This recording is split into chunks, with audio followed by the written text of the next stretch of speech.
এই হলো গলদপুর। মেরেকেটে ১৫০ মধ্যবিত্ত পরিবারের বাস এই ছোট্ট জনপদ গলদপুরে। এই গলদপুরেই থাকে আমাদের এই কাহিনীর নায়ক শ্রীমান গুলটে চরণ গুহ, ওরফে গুলটে মামা। গুলগাপ্পা আড্ডা মেরে জীবনটা কাটিয়ে দিতে পারাটাই গুলটে মামার একমাত্র লক্ষ্য।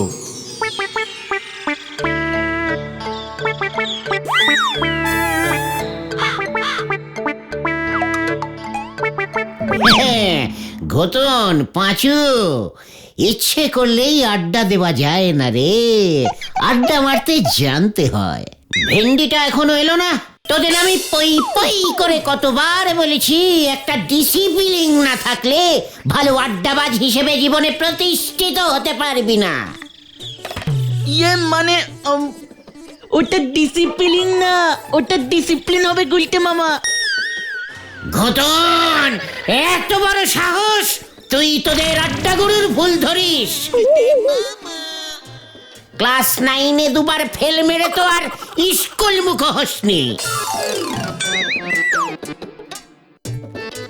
গুলটে মামা, ওই যে ভেন্ডি আসছে।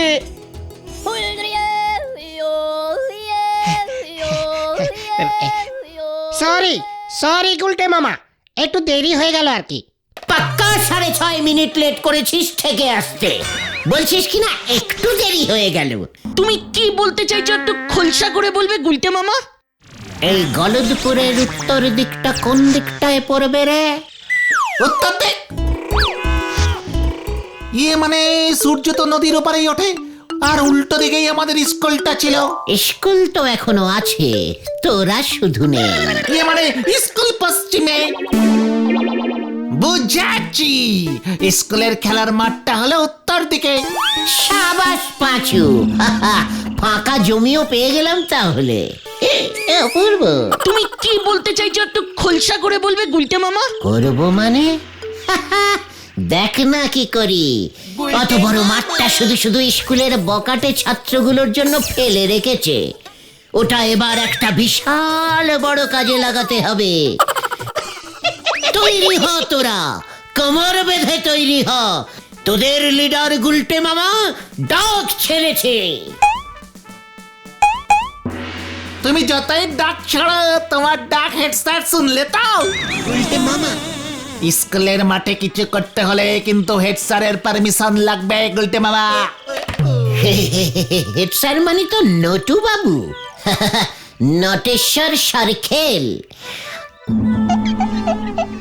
আমি যেবার আমার স্কুলের জীবন থেকে পদত্যাগ করে আড্ডা জীবনে প্রবেশ করলাম, সেই বছরই নটুবাবু গলদপুর হাই স্কুলে পদার্পণ করিয়াছিলেন।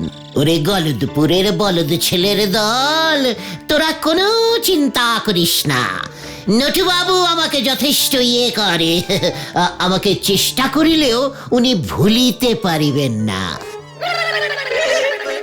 চল সকলে ওনার সঙ্গে মুখোমুখি সাক্ষাৎ করি। উনি যখন শুনিবেন ওনার স্কুলের একজন প্রাক্তন ছাত্র এত বড় একটি কার্য করিতে চলিতেছে, দেখবি গর্বে ওনার বুকের ছাতি হাতির মতো ফুলিয়া উঠিবে। আরে বাবা, তুমি করবেটা কি সেটা তো আগে বলো। সময় হলেই সব জানতে পারবি। হজম করতে পারবি কিনা গ্যারান্টি দিয়ে বলতে পারছি না। আজ রোববার, এখন হেড স্যারকে নরদার চায়ের দোকানে পাবো, এই ব্যাপারে আমি তোমাকে গ্যারান্টি দিচ্ছি গুলটে মামা। ওরে গলদপুরের বলদ ছেলের দল, তোরা চল রে চল রে চল, দঙ্গল বেঁধে মঙ্গল করতে যাই ওই নরার চায়ের দোকানে।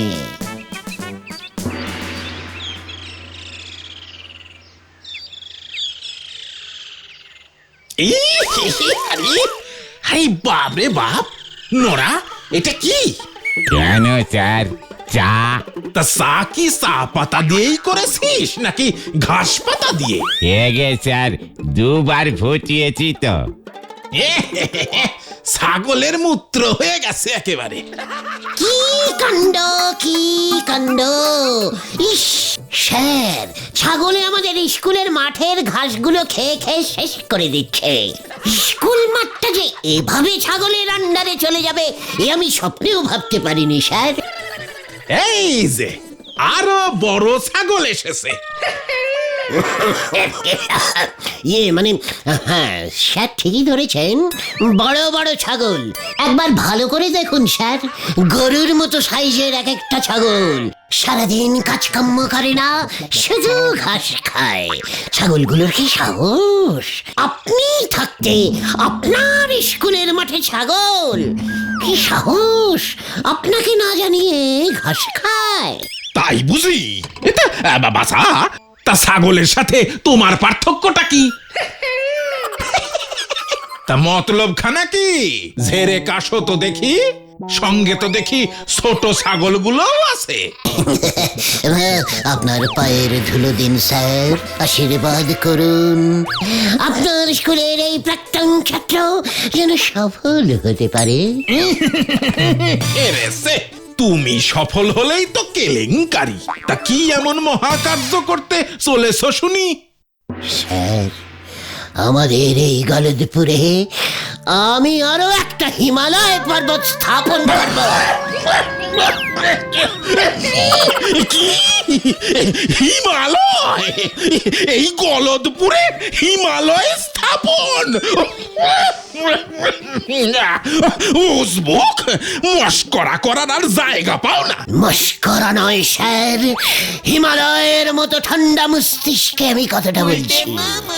ভারতবর্ষের উত্তরে থাকবে মূল হিমালয়, আর গলদপুরের উত্তরে আমাদের এই স্কুলের মাঠে এবার থেকে থাকবে মিনি হিমালয়।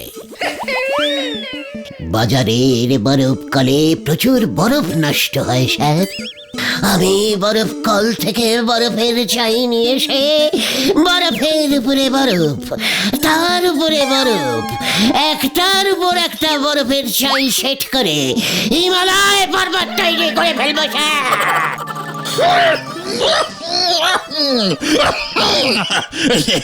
নরা, নরা, এক গ্লাস ঠান্ডা জল দে ভাই। হিমালয় দিচ্ছি, এই জল দিচ্ছি। দেখেছিস খতন, বলেছিলাম না হেড স্যার আমার প্ল্যানটা ঠিক বুঝবেন। হিমালয়ের কথা শুনেই কেমন ঠান্ডা জল চাইছেন। স্যার, একদম চিন্তা করবেন না, আপনি শুধু স্কুলের মাঠটা ব্যবহারের পারমিশনটা দিয়ে দিন, তারপরেই আমরা কাজে লেগে পড়ব। গলদপুরে এবার যদি একটা হিমালয় পর্বত তৈরি করে ফেলতে পারি, তখন দেখবেন গলদপুরের জল হাওয়া কেমন ঠান্ডা হয়ে যায়। চারিপাশে ফুরফুরে ঠান্ডা হাওয়া বইবে, কুচি কুচি তুষার পড়বে, আপনি মাংকি টুপি পরে শাল জড়িয়ে স্কুলে আপনার ঘরে বসেই হিমালয়ের কোলে সানরাইজ দেখতে পাবে। সানরাইজ দেখতে পাবে। এ কি? আরে দাদু পড়ে গেছে! ও নরাদা, জল দাও, জল দাও!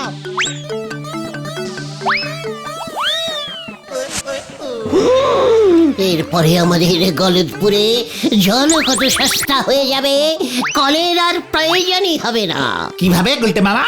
আমার প্রতিষ্ঠিত গলদপুরি মিনি হিমালয়ের বরফ গলে জল হয়ে নদী সৃষ্টি হবে, আর সেই নদী গলদপুরের অলি গলি ঘুরে মানে নরার দোকানের পাশ দিয়ে, পাঁচুদের রান্নাঘরের পেছন দিয়ে, সারের বাড়ির উঠোনের উপর দিয়ে কুলকুল কুলকুল করে বয়ে যাবে।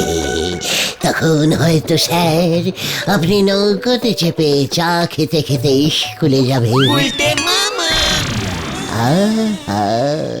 কি মনোরম দৃশ্য! হরি বল, আর আমার এই চায়ের দোকানটার কি হবে? ওরে নোড়া রে, শীত পড়লে লোকজন এমনিতেই বেশি চা খাবে। তাছাড়া কত লোক যারা পয়সা খরচ করে আসল হিমালয় দেখতে যেতে পারে না, তারা এই গলদপুরের মিনি হিমালয় দেখে দুধের স্বাদ ঘোলে মেটাবে বলতো। সেই সব পর্যটকরা তো তোর চায়ের দোকানেই আসবে চা খেতে। জয় বাবা হিমালয় কি জয়। গুলটে মামা, স্যার কোনো কথা বলছেন না কেন? ও স্যার, স্যার, ও স্যার। স্যার, ও স্যার, স্যার। দেখেছিস ঘটন, গলতপুরে হিমালয় হবে শুনেই স্যার কেমন হিমালয়ান ঋষিদের মতন ধ্যানে বসে গেছে। এ কি, এই স্যারের ধ্যান না ভাঙলি আমি দোকান বন্ধ করবো কেমন করে? স্যার, ও স্যার। বুঝবো তোর মাথায় এবার হিমালয় ভাঙবো আমি। যা যা, চোখের সামনে থেকে দূর হয়ে যা, দূর হয়ে যা বলে দিলাম। হত সারা গুলতানি মারার আর জায়গা পাও না, বলে কিনা গলদপুরে হিমালয় তৈরি করব। এই খেয়েছে, হিমালয় তৈরি হবে না স্যার। না,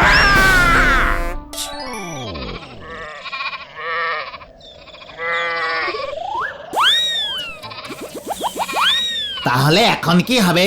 হেড স্যার তো মাঠটা তোমাকে ছাড়বে না বলেই মনে হলো। যাই বলো না কেন, তুমি যে এরকম একটা বোম্বাস্টিক আইডিয়া ছাড়বে আমি তো সেটাই বুঝতে পারিনি গুলটে মামা। পাক্কা আড্ডাবাজের মগজ থেকে এমন সব আইডিয়াই বের হয় রে বলদের দল। তাতে আর লাভ কি হলো বলো? হিমালয় পর্বত তো আর তৈরি করা যাবে না। হেড স্যার তো শুনেই ভিড়মি খেয়েছেন। তাছাড়া এত বড় হিমালয় পর্বত তৈরি করতে তো প্রচুর বরফ লাগবে।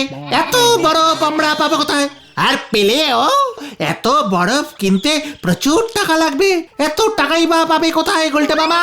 ওরে আমার গলদপুরের বলদ ছেলের দল, আগে এই মাঠটাকে পাই, তাহলে দেখবি বাকিটা জোগাড় হয়ে যাবে। রামচন্দ্রের বানর সেনারা যদি পাথর দিয়ে অত বিশাল একটি সমুদ্রে এপার ওপার সেতু তৈরি করতে পারে, তবে আমরাই বা বরফের উপর বরফ, তার উপরে বরফ, তার উপরে আরো বরফ ফেলে ফেলে মিনি সাইজের একটা হিমালয় পর্বত তৈরি করতে পারবো না? তার মানে তুমি কি বলতে চাও গুলটে মামা? আমরা বানর? না, হাঙর। একদম ইডিয়েস্টিকের মতো কথা বলবি না বলে দিলুম ভেন্ডি।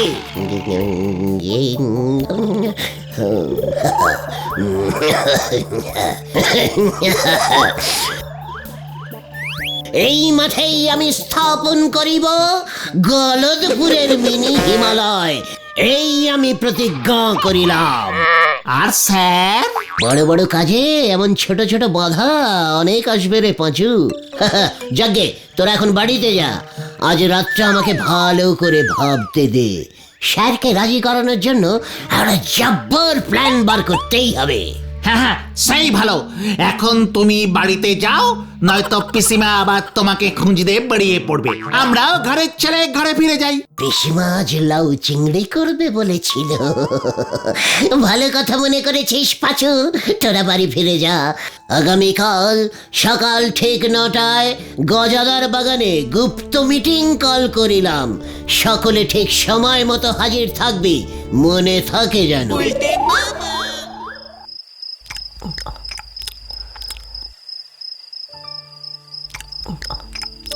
এইভাবে আর কতদিন চলবে বলতে পারিস গুলটে? তোর পিসে মশাইয়ের জমানো টাকা তো সব শেষ হয়ে আসছে। এবার তো কিছু একটা কাজকর্ম কর। আর বেশি দিন এভাবে চলবে না পিসিমা। একবার শুধু হিমালয়টা তৈরি করতে দাও, তারপর দেখবে তোমার দুঃখের দিন শেষ। সারা পৃথিবী থেকে কতগুলো যে সোনার মেডেল পুরস্কার পাবো তা তুমি গুনেও শেষ করতে পারবে না পিসি।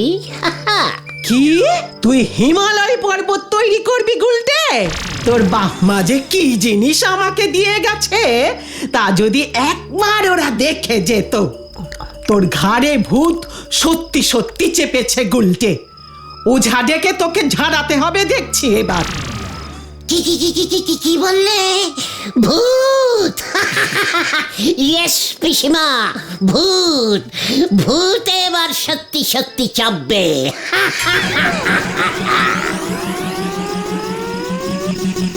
হায় ভগবান, কি যে করি আমি এ ছেলেকে নিয়ে। কাল সকাল হলেই ঘটনাদের প্ল্যানটা বলতে হবে। পিসিমা যে এমন একটা প্ল্যান বার করে দেবে এ আমি ভাবতেই পারিনি। ওই স্কুলের মাঠেই আবার হিমালয় তৈরি হবে, হবে হবে হবেই।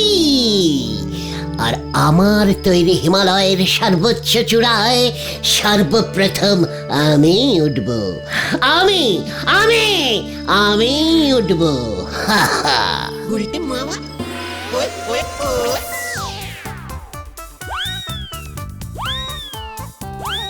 এই তো আর একটু গুলটে মামা, আর একটু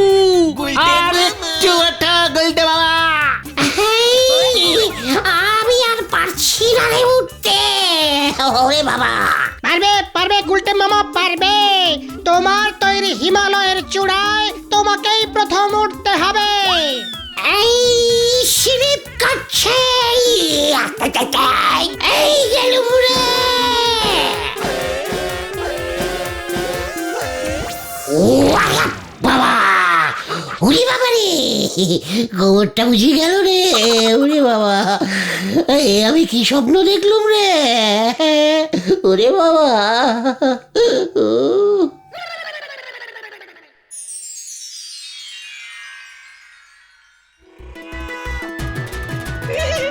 কি প্ল্যান বের করেছো গুরু? পায়ের ধুলো দাও তোমার গুলটে মামা, পকেটে নিয়ে ঘুরবো।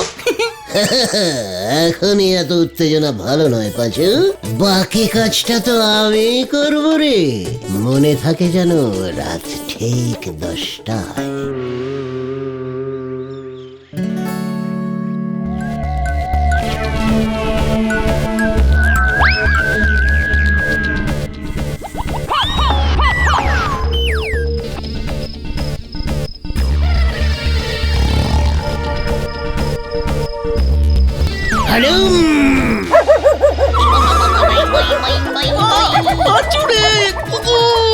আমার মা যা যা যা, ওই যে ওই যে ওই যে।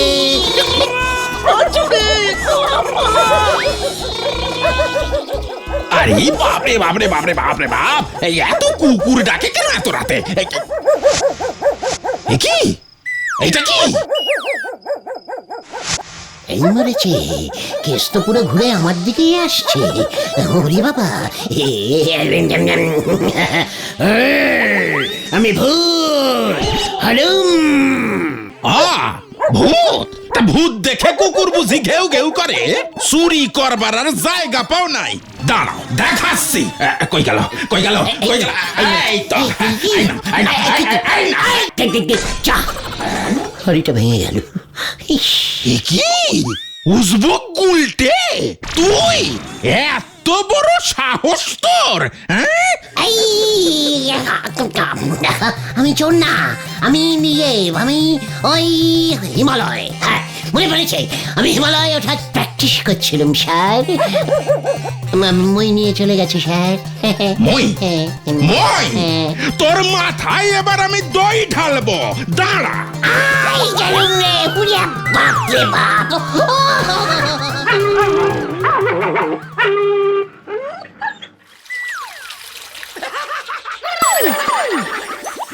ওরে বাবা, বাঁচাও বাঁচাও বাঁচাও, বাঁচাইয়ে বাঁচাইয়ে। ওরে বাবা, বাঁচাও বাঁচাও বাঁচাও বাঁচাইয়ে বাঁচাইয়ে। ওরে বাবা, ও মাগো, ও মাগো, তোরা যে এইভাবে আমার সাথে বিশ্বাসঘাতকতা করবি আমি বুঝতে পারিনি রে। আমায় আগায় তুলে মই সরিয়ে নিলি। কি করবো গুলটে মামা, ওই কুকুরটা এসেই তো সব গন্ডগোল করে দিল।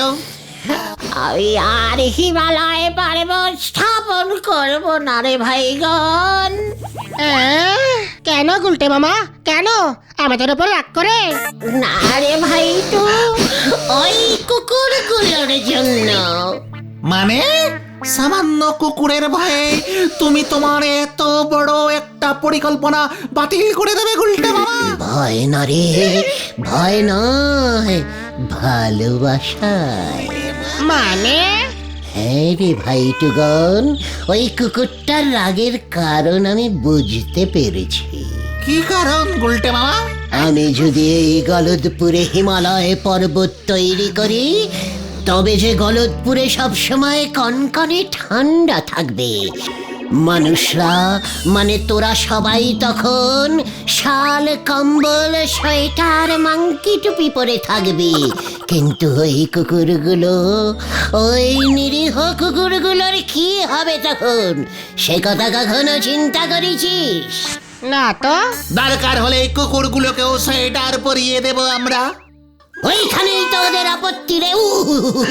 বাবা গো, উফ, খুব ব্যথা। কাল রাতে ওরা তো আমাকে সকলে মিলে ঘিরে ধরে যখন ওদের এই দুঃখের কথাই বলছিল, তখন আমি ওদের বলেছিলুম যে বিনামূল্যে আমি ওদের সোয়েটার উপহার দেব। কিন্তু ওরা তো কেউ রাজি হলো না। কেন? পাছে সোয়েটার গায়ে চাপালে ওরা যদি ভেড়া হয়ে যায় সেই ভয়ে। জয় আমাদের আড্ডা গুরুর জয়। গুরুদেব, পায়ের ধুলো দাও গুরুদেব। তাই তো ওই অবলা কুকুরগুলোর জন্যই আমি আমার এই হিমালয় স্থাপনের মহান পরিকল্পনা বাতিল ঘোষণা করিলাম। কিন্তু কুকুরগুলো জানলো কেমন করে যে তুমি গলদপুরে হিমালয় পর্বত বানাতে চাইছো? ওরে গলদপুরের বলদ ছেলের দল, কুকুরের প্রাণ নয়, ঘ্রাণ শক্তি যে মারাত্মক তা তোরা জানিস না? হ্যাঁ জানি তো, তাতে কি? আমার গা দিয়ে যে হিমালয় পর্বতের সোদা সোদা ঠান্ডা ঠান্ডা গন্ধ বেরোচ্ছিল, সেটা ওরা আগেই টের পেয়ে গেছে।